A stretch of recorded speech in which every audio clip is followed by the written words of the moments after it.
Team, at a time of year when we should really be talking about snow, tonight it's a warm night, rain, and possibly the rumble of thunder. Hello, everybody, and thanks for joining on this Friday night. I'm Doug Proffitt. Meteorologist Colleen Peterson is following our live Max HD radar tonight for the overnight hours. And Colleen, how about that chance of a thunderstorm? It's going to be around 2 to 5 o'clock in the morning. That's that best window to see some lightning and also hear that heavy rain. We are not seeing anything on the radar right now, so we're pretty quiet. In fact, the storms haven't even entered our state, starting to develop just west of the Mississippi River. That's going to slowly crawl to our area around 3, 4 o'clock in the morning. So we still have a few more hours before we start to see that rain out there. This is a non-zero event, meaning the chances of seeing something strong are very low, which is great. So a level 1 risk is highlighted here across Kentuckiana, following right along the Ohio River. So those storms right now west of the Mississippi River going to start to develop once it crosses, getting some of that energy because temperatures are actually in the mid to upper 50s, going to provide some of that fuel. So 3:30 in the morning, starting to enter Paoli and English, and the areas right along it are those regions that could see the stronger wind gusts. But overall, just expect some rain, a few rumbles of thunder.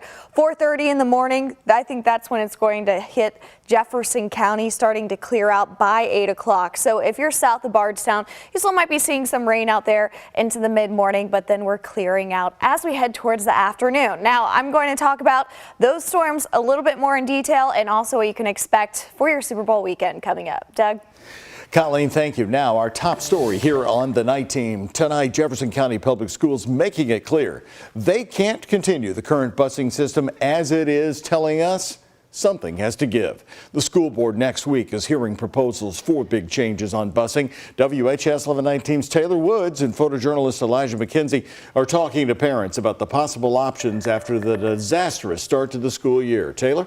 Doug, JCPS parents tell me they're waiting patiently to see how the school board will approach transportation next school year. While a final decision isn't expected until March, next week the board will receive more information about the transportation options.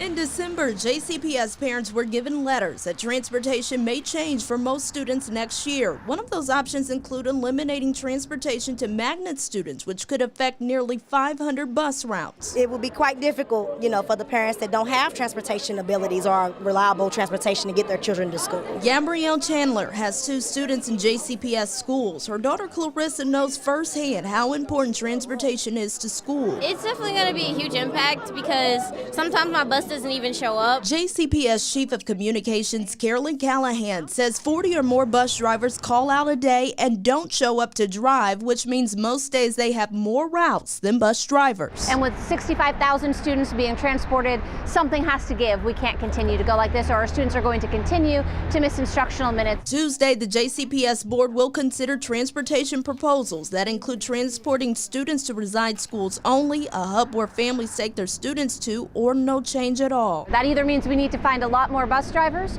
or we need to cut back on the number of routes and the number of students that we're transporting. Parents like Dante Penny at Central High School say the hub could be a traffic jam. You got people trying to get off to work. I can see it being a disaster too. Just imagine the traffic of people trying to drop their kids off at a hub on time. His wife Shantina feels the same way. It's going to be congested because you've got kids coming from all over. It's not just a district school. Until then, they're waiting patiently to see what the board decides.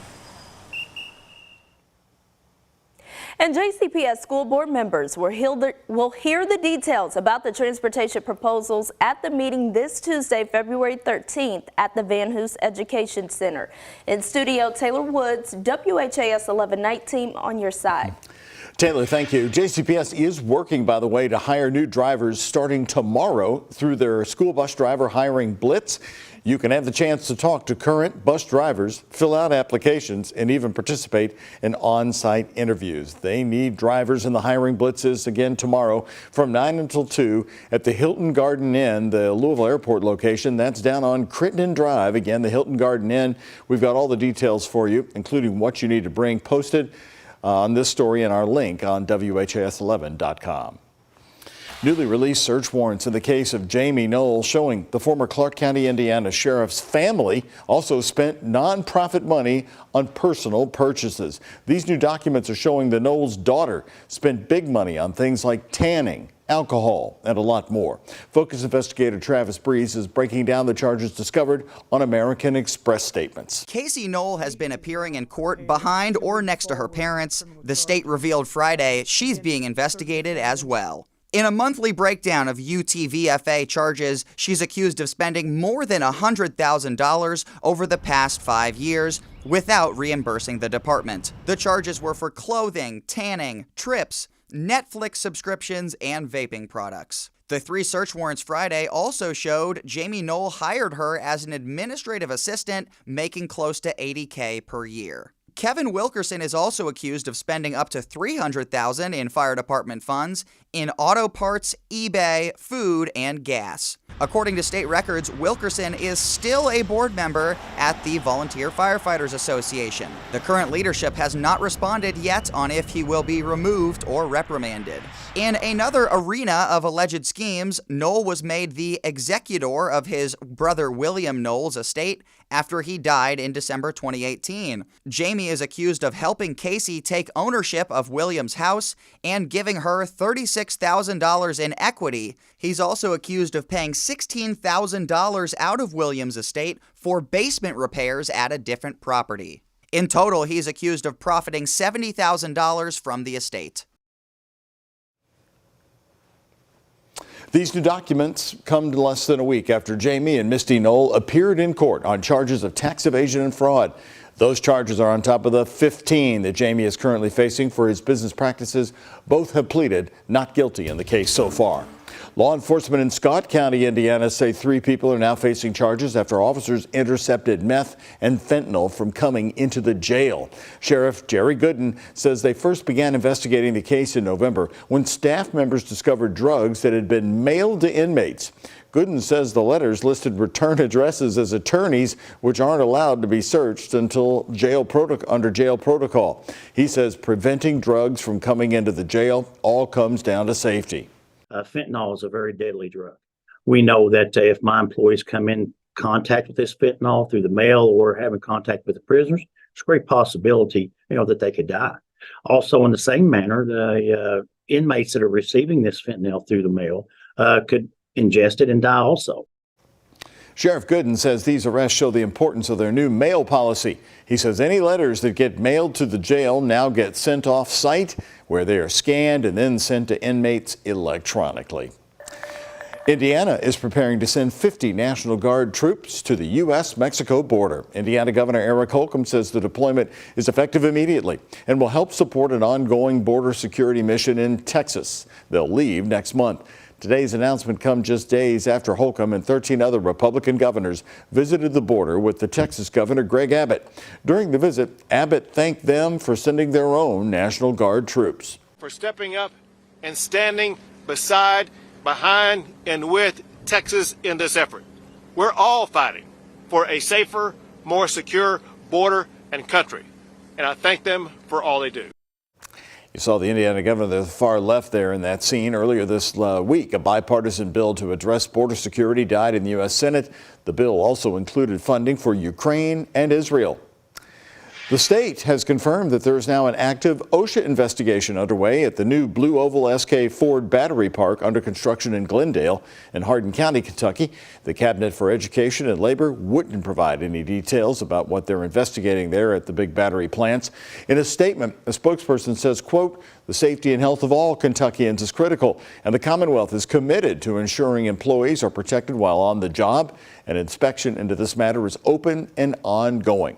The first plant in Glendale is scheduled to open with 2,500 employees in 2025. All new here on the Night Team tonight. It's been no secret that Kentucky has seen a boom in sports betting since its launch in September. But this weekend may prove to be the most lucrative of them all for the venues. You guessed it. We're talking about the Super Bowl. WHAS11's Connor Steffen is checking in on how businesses are faring as thousands of Kentuckians start placing wagers on the big football game. over at Derby City Gaming and Hotel on Poplar Level Road. A site like this, cars packed to the brim in the parking lot, is all but a given on Friday nights. I think you're going to see some more volume on people trying to get their early bets in. But especially as crowds prepare for the biggest betting weekend of the year, the Super Bowl. You know, this is going to be interesting because we've not ever had sports betting for Super Bowl. You can add it to the growing list of firsts Kentucky's betting venue saw this last year, when lawmakers finally passed a law legalizing sports betting in the Commonwealth. We've definitely seen a different crowd in here. For Derby City Gaming and Hotel, General Manager Bridget Harmon says it's been a boom in business since the statewide wagering launched in the fall. The business has been very good, that we've just actually added 6 more kiosks to our floor. They sit next to 1,303 slot-leg machines, which Harmon says by far are still the driving force behind their brick-and-mortar business. From Poplar Level Road to downtown Louisville. It's a beautiful property, and I think it's nice to see the investment in downtown. Derby City Gaming's second venue is marking 2 months here at the corner of 4th and West Market. Its opening comes as 2 of Louisville's largest employers are moving out of their longtime downtown offices. It's yet to be seen what, if any, impact these closures will have on this downtown location. Derby City Gaming officials, though, are pretty confident that impact will be minimal. Much of that is because the business focuses primarily on bringing in tourists and convention center guests. We're very excited to have it open. Back at the Poplar Level Road location, Harmon says all eyes are on Sunday, as Kentuckians join an estimated 26% of adults in betting on the big game. We have tons of things lined up. It's a huge TV to watch it. We'll also have representatives from Patron. We'll have some swag, some of the best chicken wings, we can argue. With sports kiosks at the ready, bolstering thousands of potential Super Bowl bets, all that's left is counting down to Sunday. In Louisville, Connor Steffen, the WHAS 1119, on your side. So just how much will be bet on the Super Bowl? The American Gaming Association expects a record 67.8 million Americans will put money on the game. That's up 35% from last year. The association also says bettors plan to wager an estimated $23.1 billion. That's up from $16 billion in 2023. Well, it was just 3 weeks ago right here on WHAS 11 News, we reported that calls to the Kentucky Gambling Addiction Hotline have doubled from last August to October ever since legal gambling started in the Bluegrass State. If you or someone you know is a gambling addiction, look at the number closely on your screen. The number to call is 1-800-522-4700. Again, this is available around the clock. The National Problem Gambling Hotline is open every day.